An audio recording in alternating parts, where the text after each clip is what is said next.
네, 신앙생활을 하면서 궁금증들이 많이 있는데 그 궁금증들에 대한 질문을 하고 그리고 그 답을 찾아가는 시간을 계속 이어가고 있습니다. 오늘 질문을 한번 살펴볼까요? 둘 다 하나님께 기도했는데 왜 한 사람은 치유되고 다른 한 사람은 치유되지 않았나요? 이런 질문입니다. 자, 이 질문은 기독교 어떤 신앙에서 매우 깊은 질문을 던진다고 생각을 합니다.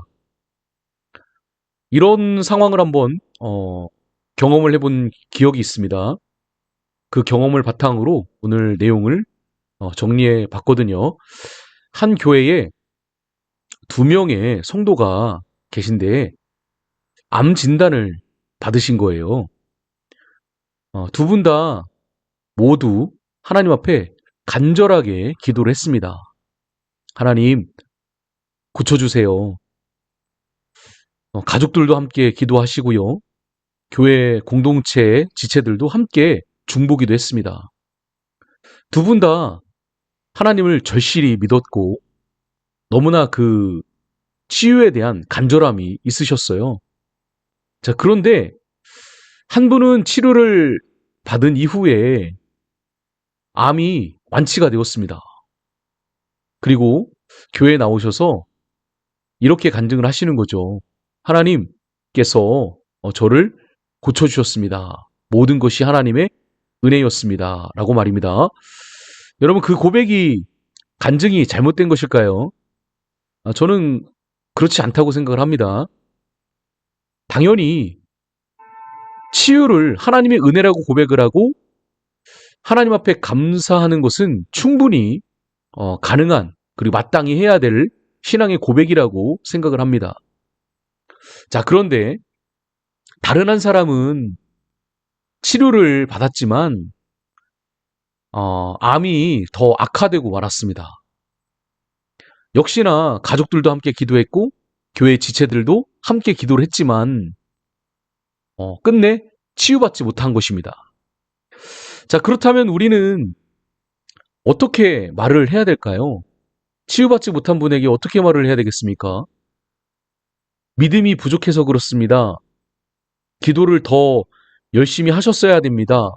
이렇게 말해야 될까요? 그렇게 말해서는 큰일 나는 거죠. 안 되는 것입니다. 왜냐하면 그렇게 말하는 순간 우리는 하나님의 뜻을 인간의 어떤 믿음의 크기로 설명해 버릴 수밖에 없기 때문인 거죠. 자, 여러분, 치유된 성도가 간증을 합니다. 저는 하나님께서 반드시 고쳐주실 줄 믿었습니다. 하나님께서 저의 기도를 들어주셨습니다. 여기까지는 아름다운 간증이라고 생각을 합니다. 그런데 그 간증이 이렇게 발전하면 문제가 될 것입니다. 제가 치유받은 것은 믿음이 있었기 때문입니다. 믿음으로 기도하면 누구든지 고침을 받습니다. 이렇게 말한다면 여러분, 아직 치유받지 못한 사람은 그 간증을 듣고 어떻게 생각이 들을까요? 그러면 나는 믿음이 부족한 것인가? 내가 기도를 어, 적게 한 탓일까? 어? 하나님께서 나를 사랑하지 않으시는 것인가?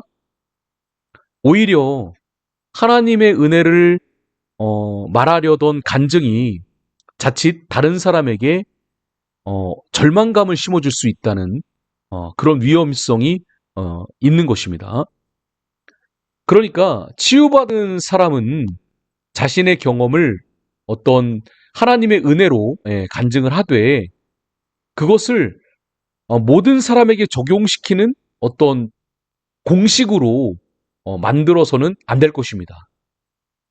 하나님께서 나를 고쳐주셨습니다라고 말할 수 있어야 돼요. 그러나 그러므로 당신도 반드시 고침 받아야 됩니다라고 말해서는 안 된다는 것입니다.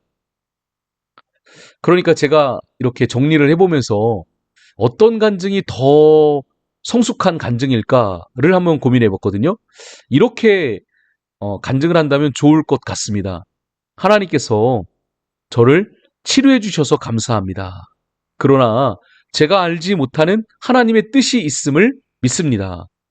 치유받은 것뿐만 아니라 치유를 기다리는 시간에도 하나님께서 저와 함께 하셨음을 믿습니다.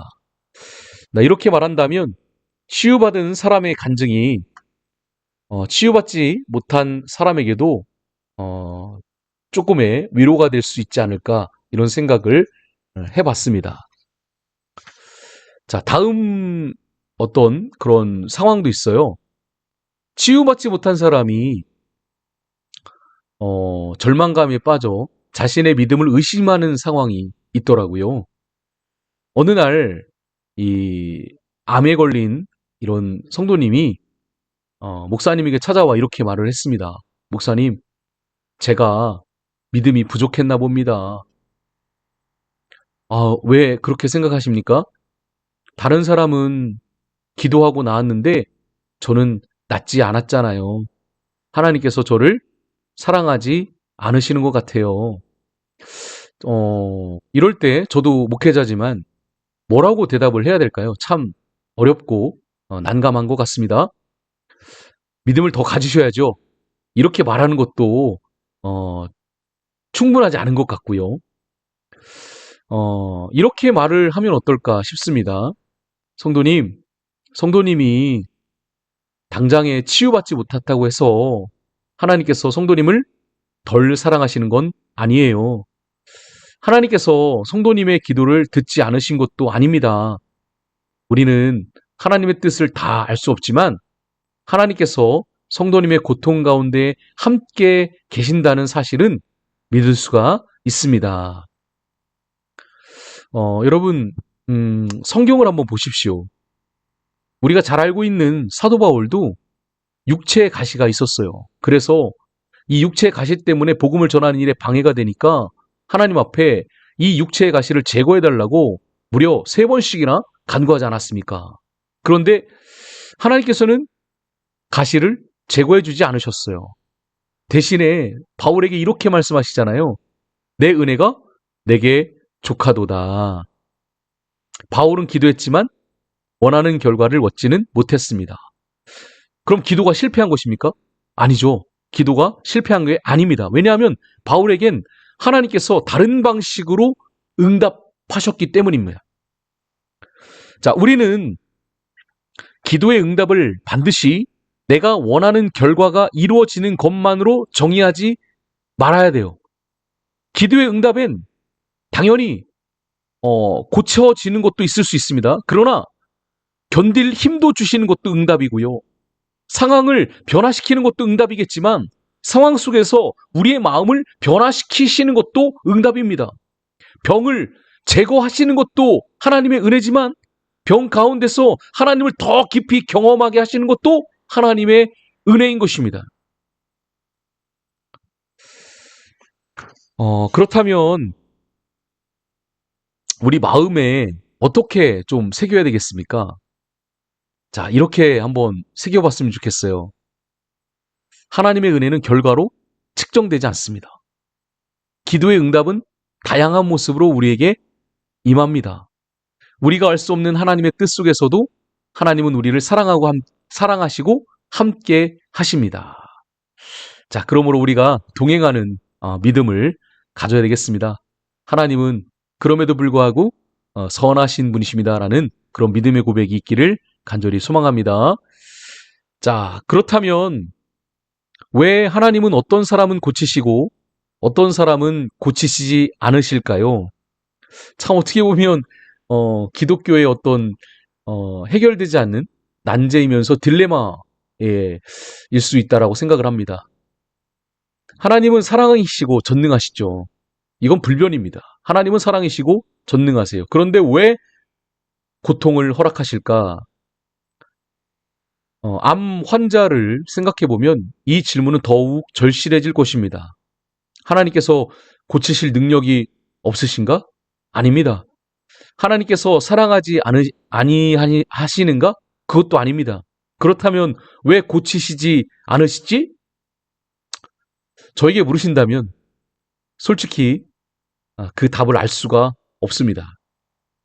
성경도 여러분 보시면 모든 고난의 이유를 어, 다 설명해 주지는 않습니다. 욥을 보십시오. 자신이 왜 고난당하는지 욥 자신도 몰랐습니다. 그러면서 욥은 계속 하나님 앞에 질문하죠. 그런데 마지막에 욥이 하나님을 만난 이후에 다음과 같이 고백을 하는 것입니다. 내가 죽기에 대하여 귀로 듣기만 하였사오나 이제는 눈으로 배움나이다. 욥은 고난의 모든 이유를 설명을 들은 것이 아닙니다. 그런데 하나님을 더 깊이 알게 되었다는 거죠. 저는 여기에 신앙의 중요한 원리가 담겨져 있다고 생각을 합니다. 고난의 이유에 대한 답보다 하나님을 만나는 것이 더 큰 답이 될 수 있다는 거죠. 자, 그러므로 우리가 기도할 때 저는 이 부분을 강조하고 싶습니다. 두 가지 믿음을 붙들어야 돼요. 첫째는 당연히 하나님께서는 고치실 수 있다는 믿음을 가져야 되겠습니다. 그래서 담대하게 기도하세요. 하나님, 고쳐주십시오. 제 병을 고쳐주십시오. 암을 제거해 주십시오. 이 병든 몸을 회복시켜 주십시오. 하나님은 전능하신 분이십니다. 이렇게 기도하는 걸 두려워할 필요가 없습니다. 하나님이 전능하신 분이심을 믿고 담대하게 기도하실 수 있기를 바라요. 이런 믿음을 가지실 수 있기를 바랍니다. 그러나 동시에 다음의 믿음도 필요한 거예요. 하나님께서 고쳐주지 않으셔도 하나님은 여전히 선하십니다라는 믿음을 갖는 것입니다. 예수님께서도 이 겟세마네 동산에서 기도하실 때 이렇게 기도하셨어요. 그러나 나의 원대로 마시옵고 아버지의 원대로 하옵소서. 저는 이 두 가지 믿음이 공존하는 것이 성숙한 믿음이라고 저는 확신합니다. 하나님께서 반드시 고쳐주실 것입니다라고 믿는 것만이 전부가 아니에요.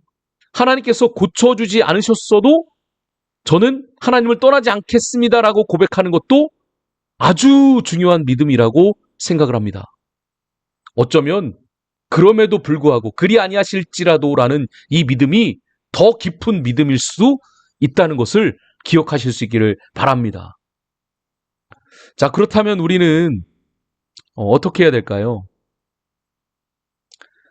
치유를 위해 적극적으로 기도해야 돼요. 어차피 하나님의 뜻이 있으니까 기도할 필요가 없다 이렇게 생각해서는 안 되겠습니다. 성경은 우리에게 기도하라고 가르치고 있습니다. 다음으로 치유되지 않는 사람을 정죄하지 말라고 가르치고 있어요. 믿음이 부족해서 그렇다, 기도를 제대로 하지 않아서 그렇다 이런 말은 여러분 하지 말아야 됩니다. 조심해야 됩니다.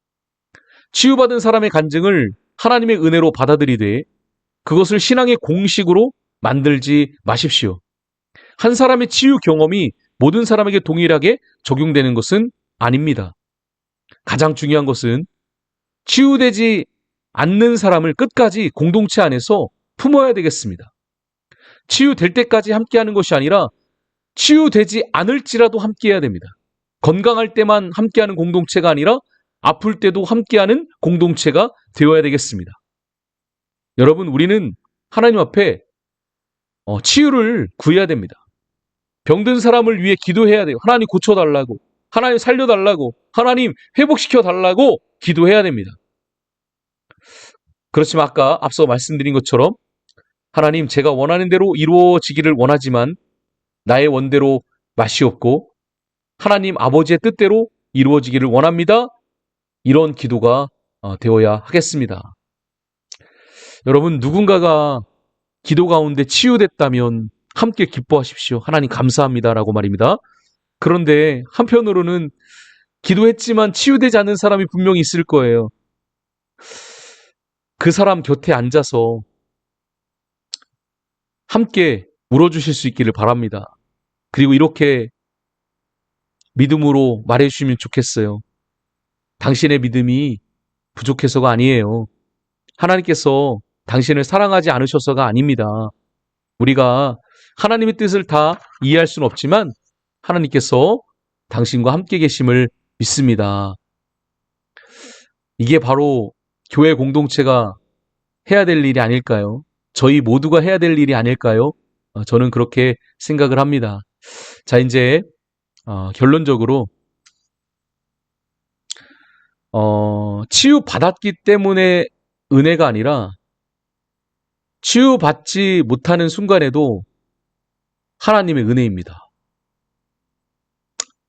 좀 납득하기 어렵고 이해하기가 좀 어려운 그런 말일 수 있지만 건강할 때도 하나님은 하나님이시고 병들었을 때도 하나님은 하나님이십니다.